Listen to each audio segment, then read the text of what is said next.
I want to tell you about a few of the things that I have learned during these last 5 years of intensive research.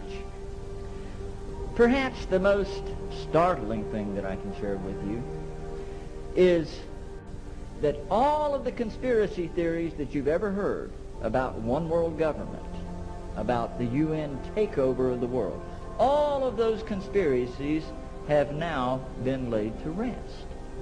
There's nothing conspiratorial about it. A few of the things that they wish to do.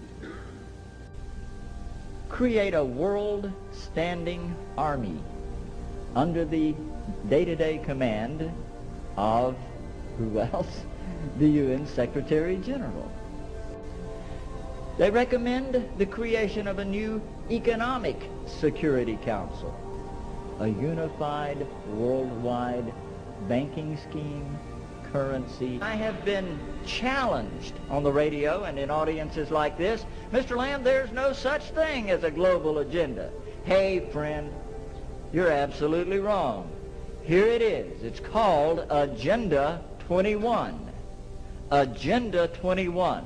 The primary document presented in Rio de Janeiro and adopted by more than 100 heads of state, including George Bush, which lays out in intricate detail all of the transformation that must take place in society in order for it to become sustainable as they define sustainability. Nothing really new, but it's picking up steam and it's building momentum in certain circles. The worst part is you may not even be aware of it, but groundwork is being laid.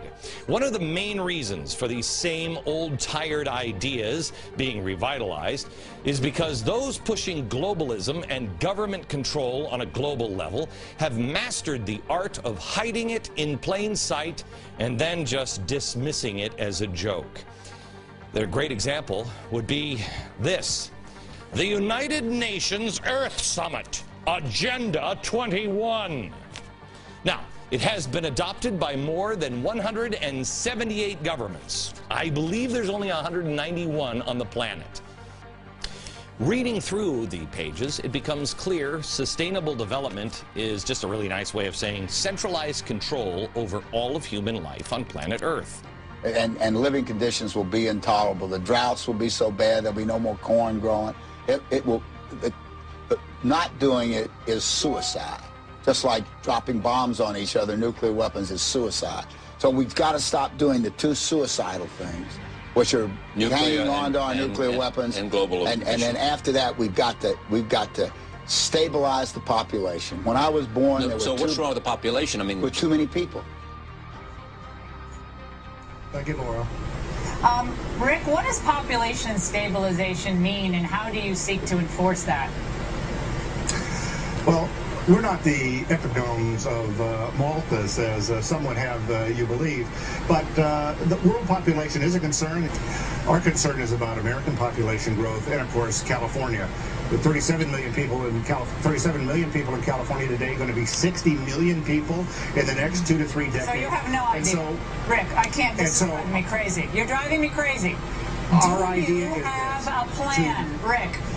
You're spouting off things from an office in California. This is my question. You're saying something very controversial here, and I hope people understand what you're saying. You think there should be fewer people in the United States? Force the borders, yes. Don't use words like population stabilization. I get very protective over people living. I appreciate it, though. You're a stand-up guy to join us. And funny man Mike Myers. For everyone here tonight not familiar with Agenda 21, I would suggest that this is the beginning of your learning curve, not the end. In 1992, former President of the United States, George Bush Sr. said, effective execution of Agenda 21 will require a profound reorientation of human society, unlike anything the world has ever experienced. And it must become clear that Agenda 21 is about controlling every aspect of our lives: how we eat, what we eat, how much we eat, how we move around, food production, the amount of food, and where we even live.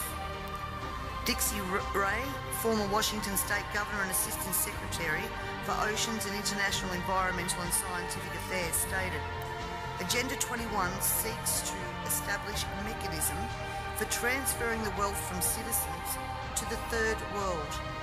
Fear of environmental crisis would be used to create a world government and UN central direction. Participating in a UN advocated planning process would very likely bring out many of the conspiracy fixated groups and individuals in our society, and here we are.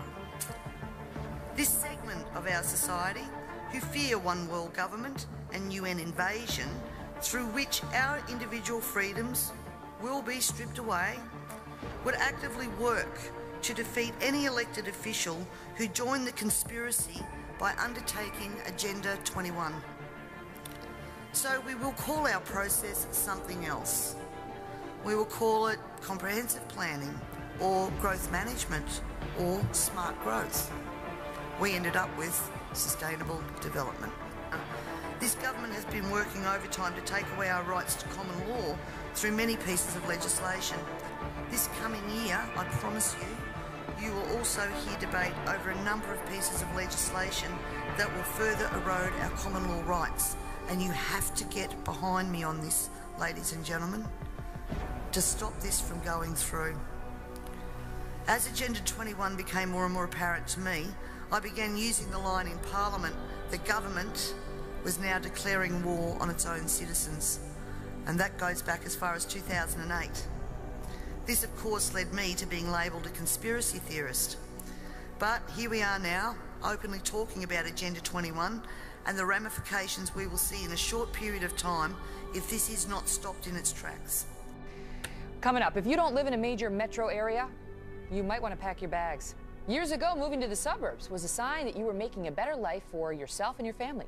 But our next guest details a government report suggesting there may be a long-term plan to change all that for you. The effort to, quote, Manhattanize America. Next. Well, if you live in the suburbs, don't get too comfy. Our next guest says the Obama administration has plans to push Americans slowly but surely out of the burbs and into the big cities.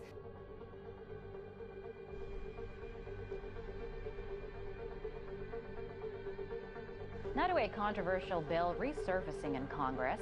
The FEMA camp bill allows the government to run at least 6 military installations when a national emergency is declared. These emergency centers would be run by FEMA under the command of the Secretary of Homeland Security. Okay, interesting. You know, we have this map that shows how the U.S. would be divided in the event of an emergency, if we can pull that out there.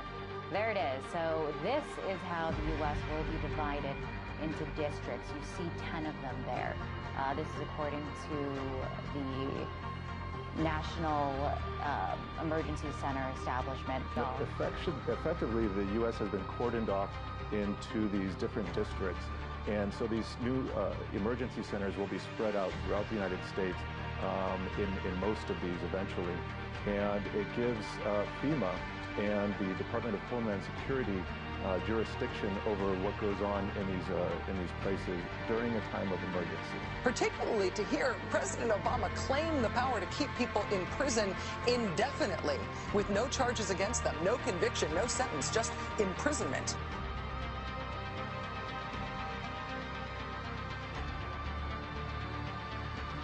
It's important to note here that this document was created in 2010. Which was under the Obama administration. And it predates the NDAA of 2012, which authorized military detainment of U.S. citizens. This clearly shows a long-term agenda at work. It was created in 2010, however, it's just been recently leaked to the public via the internet.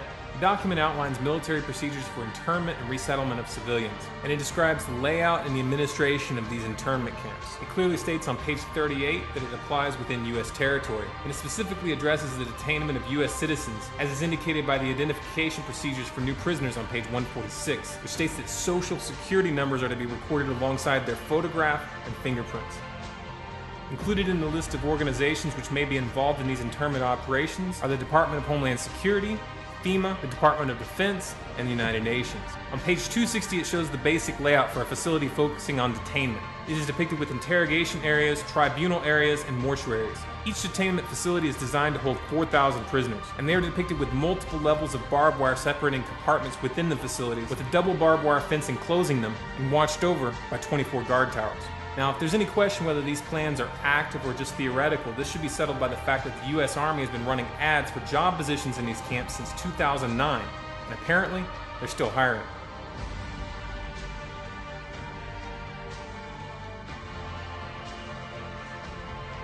The FEMA plans to imprison American citizens have generated a lot of interest around the country in locating the potential prison camps throughout the country. These may be facilities currently being used as prisons, such as those you saw earlier, or prisons that are being built supposedly in the name of the war on drugs, or facilities that have other uses but which could be quickly used to detain large numbers of people, such as this Amtrak facility in Beech Grove, Indiana. We're standing now in the main parking lot, which doesn't look too sinister. At this level, it is a very large parking lot, fenced on all sides by fence topped by barbed wire.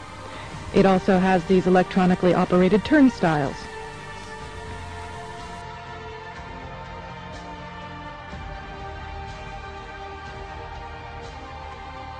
The Rules Committee is going to meet in the House. They are going to come up with a rule that makes it okay for them to do a same-day bill. So they'll pass this rule. It's, believe it or not, called martial law. This last week, the U.S. Congress passed a bill which repeals posse comitatus, which means that we have now institutionalized and codified martial law. Right now, the battle against terrorism involves all of us. Everybody in this country is a potential terrorist.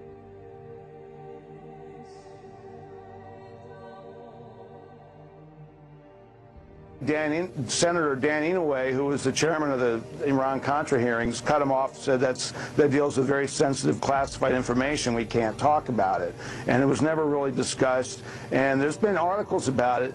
And I began to learn a few months ago that this database, which some people now call Main Core, is still in existence and actually is being used by U.S. intelligence agencies as a way to keep track of Americans and also run names. Apparently it holds all kinds of information around on millions of Americans. There was an article recently also in Radar magazine where they said 8 million names are in this database. And what I've been told is that the database still exists. Of course, it was still created for martial law circumstances and in a period of absolute crisis in the United States, where there would be sort of military government in place in different parts of the country.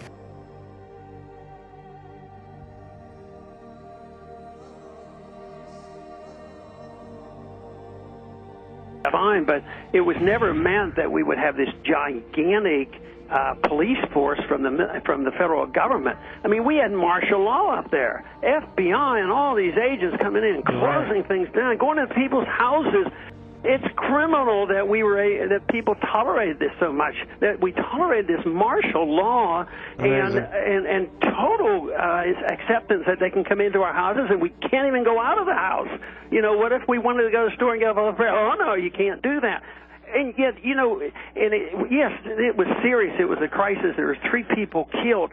But, you know, we have 48 murders every single day. There's a lot of murderers out there. Do we close down cities because there's 10 murders over the weekend in Chicago? We don't do that. But here we close down a whole city, not even allowed to go to a baseball game. I mean, I think it's very, very scary when I look at some of those pictures that happen up in Boston.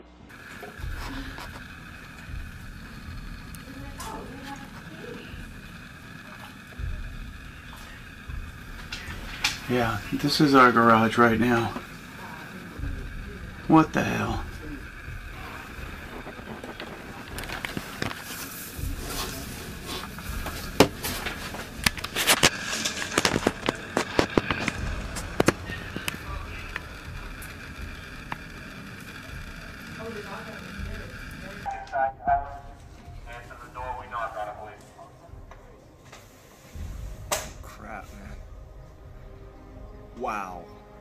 there, like,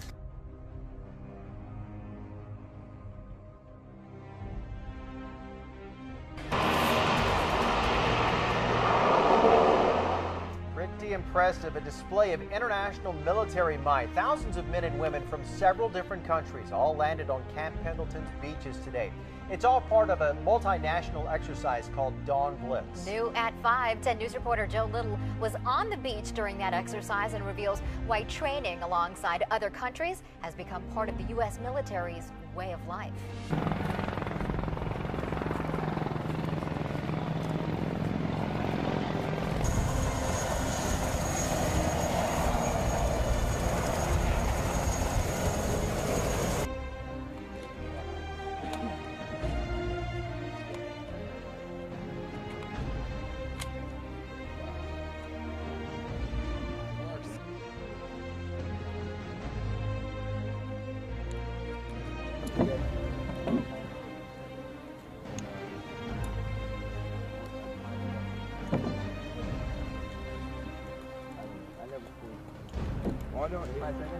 That's what it was. That's what it